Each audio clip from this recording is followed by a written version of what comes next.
미국 사우스캐롤라이나주 찰스턴에 위치한 이매뉴얼 아프리칸 감리교회.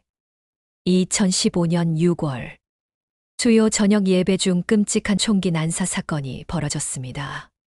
백인 우월주의자였던 청년은 예배를 드리던 흑인 성도 9명을 살해하고 도주했습니다. 미국 사회 전역에 충격과 분노가 일었습니다.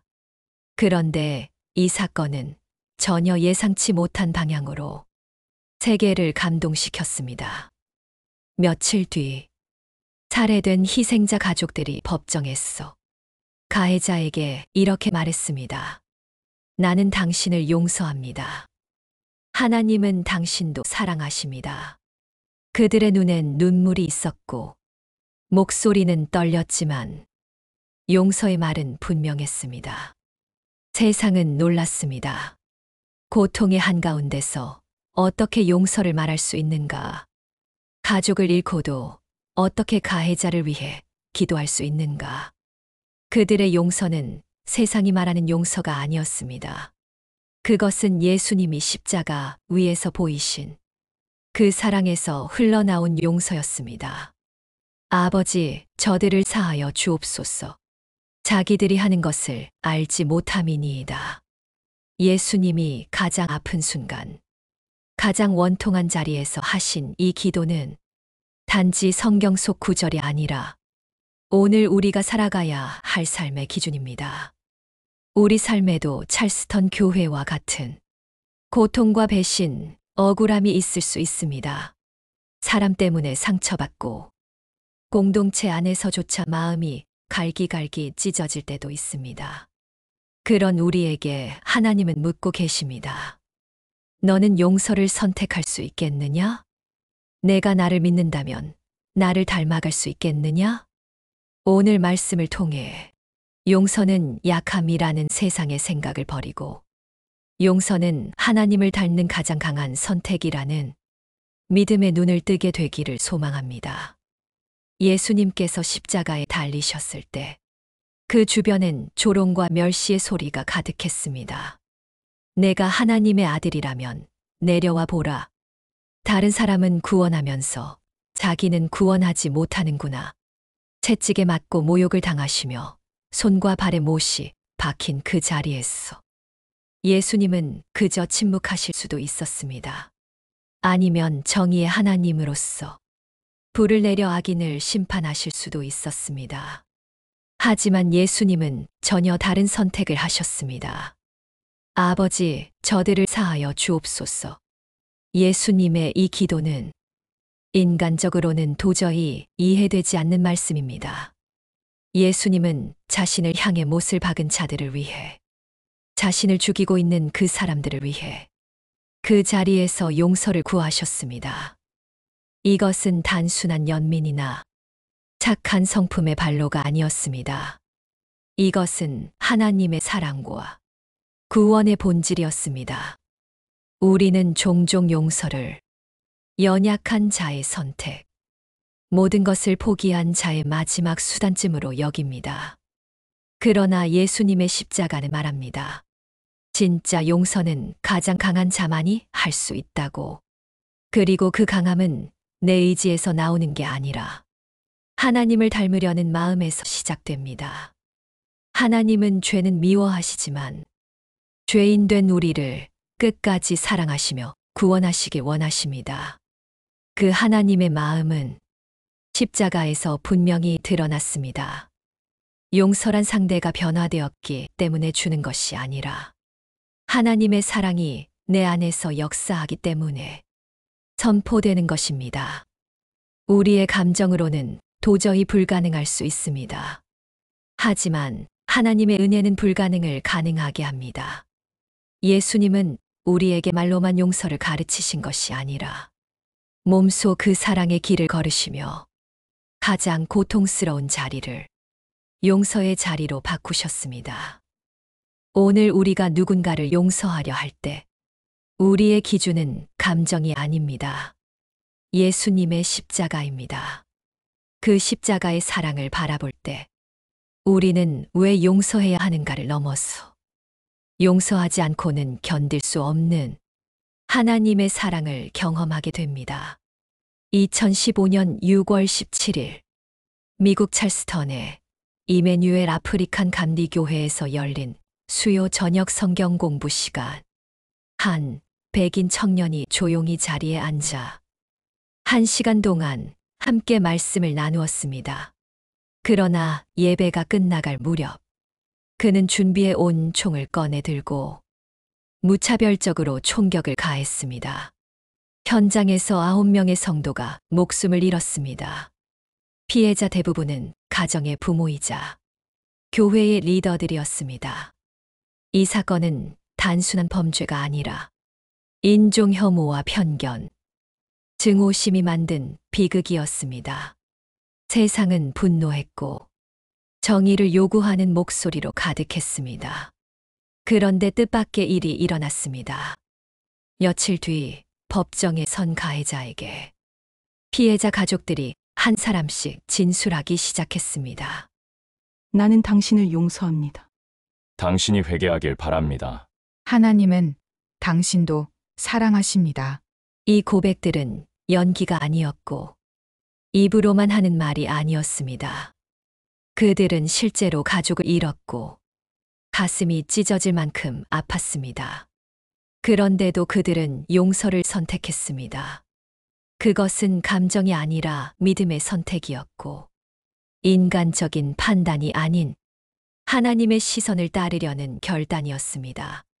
그들의 고백이 알려지자 전 세계의 언론은 이 사건을 미국 역사상 가장 강력한 용서의 메시지라고 보도했습니다. 왜 그랬을까요? 예수님처럼 십자가에 못 박히진 않았지만 그들은 삶의 자리에서 십자가의 정신을 그대로 살아낸 사람들이었습니다. 오늘날 많은 그리스도인들이 십자가를 믿는다고 말하지만 정작 그 삶을 따라 사는 일은 쉽지 않습니다. 그러나 찰스턴 교회의 성도들은 보여주었습니다. 예수님처럼 산다는 것. 이 말이 단순한 구호가 아니라 현실이 될 수 있다는 것을. 그들의 용서는 결과적으로 교회 안팎의 수많은 사람들의 마음을 열었습니다. 교회를 떠났던 이들이 돌아왔고 비신자들은 복음에 관심을 갖기 시작했습니다. 세상의 방식은 보복이고 분노지만 하나님의 방식은 사랑이고 회복임을 드러낸 것입니다. 우리에게도 이런 질문이 던져집니다. 나는 누군가를 위해 내 자존심보다 하나님의 뜻을 먼저 선택할 수 있는가? 나는 그들처럼 예수님의 마음으로 이 현실 속에서 십자가의 길을 걸을 수 있을까? 그들의 삶은 이렇게 증언합니다. 용서는 실제로 가능하며 그 길은 고통스럽지만 가장 영광스러운 길이다. 찰스턴 교회의 이야기는 정말 감동적이고 위대한 믿음처럼 보입니다. 하지만 한편으로는 우리와는 너무 다른 이야기처럼 느껴질 수도 있습니다. 나는 그렇게까지는 못하겠어요. 내 상처는 너무 오래됐고 너무 깊어요. 그렇습니다. 용서는 단순히 감정적으로 괜찮다고 말하는 것이 아닙니다. 진짜 용서는 고통의 실체를 인정하면서도 그 고통보다 하나님의 뜻을 더 신뢰할 때 가능한 일입니다. 우리 삶의 현실을 생각해 봅시다. 가정 안에서 부모와 자녀 사이에, 부부 사이에, 형제자매 사이에, 혹은 교회 공동체 안에서 말 한마디, 태도 하나, 오해 하나로 인해 쌓인 미움과 상처들, 사과도 없고 변화도 없고 마음만 더 멀어져 가는 관계들. 이럴 때 우리는 결심합니다. 더 이상 기대하지 않겠다. 내가 먼저 용서할 이유가 없다. 그리고 스스로 문을 닫아버립니다. 하지만 그 문을 닫을수록 내 마음 안에 하나님의 평안도 사라져 갑니다. 용서는 내가 옳아서 상대가 사과해서 시작되는 일이 아닙니다. 용서는 하나님께 먼저 받은 용서가 내 삶에 흘러갈 때 시작됩니다. 우리는 이미 하나님께 너무 많은 것을 용서받은 자들입니다. 우리가 아직 죄인 되었을 때 그리스도께서 우리를 위하여 죽으심으로 하나님께서 우리를 얼마나 사랑하시는지를 확증하셨습니다. 그러므로 용서는 자격을 따지는 일이 아니라 믿음으로 반응하는 일입니다. 저 사람이 변하면 용서하겠다가 아니라 하나님을 믿기에 나는 오늘 이 상처 위에 믿음의 씨앗을 심겠다라는 고백입니다.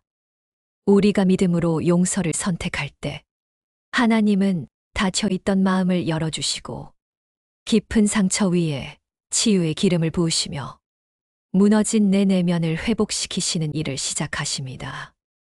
용서는 감정의 끝이 아니라 믿음의 시작입니다. 용서는 인간적인 패배가 아니라 하나님의 성품을 입는 자리입니다. 용서를 선택할 때 우리는 더 이상 과거에 묶이지 않고 하나님의 미래를 살아가기 시작합니다. 오늘 하나님은 우리에게도 묻고 계십니다. 너도 이처럼 용서할 수 있겠느냐? 그리고 그 질문에는 비난이 아니라 회복과 치유로 이끄는 하나님의 손길이 함께 있습니다. 사람들은 종종 용서를 말할 때 시간이 해결해 줄 거야 라고 위로합니다. 하지만 시간이 흐른다고 저절로 용서가 되지는 않습니다. 오히려 시간이 쌓일수록 상처는 굳어지고 마음은 더 단단해질 수 있습니다. 그래서 하나님은 우리에게 말씀하십니다. 지금 이 자리에서 용서를 선택하라. 용서는 감정을 무시하는 일이 아닙니다. 내가 받은 상처를 무시하지 않아야 진짜 용서도 시작될 수 있습니다. 예수님은 우리 아픔을 외면하지 않으십니다. 가장 깊은 고통과 외로움을 아시는 주님께서 너의 그 아픔 속에서 내가 함께했고 이제는 내가 그 사랑으로 살아가기를 원한다고 말씀하십니다. 오늘 말씀을 통해 기억해야 할 것이 있습니다. 용서는 있는 것이 아니라 하나님의 방식으로 기억하는 것입니다. 상처와 아픔을 하나님의 손에 맡기고 그 자리에 복수나 증오가 아닌 사랑과 회복의 씨앗을 심는 것. 그것이 용서입니다. 우리는 예수님처럼 십자가에 달릴 수는 없지만 우리 삶의 자리에서 십자가를 닮은 선택을 할 수는 있습니다. 그것은 다름 아닌 용서입니다. 혹시 지금 마음속에 떠오르는 얼굴이 있으신가요? 차마 용서하지 못한 가족, 오래된 오해 속에 멀어진 친구, 혹은 교회 안에서 마음의 문을 닫게 했던 누군가. 그 사람을 위해 오늘 기도해 보시겠습니까? 하나님, 저를 먼저 용서하신 그 사랑으로 저도 용서를 선택하겠습니다. 이것이 진짜 믿음의 용기입니다. 용서는 약함이 아니라 하나님을 닮아가는 가장 강한 선택입니다.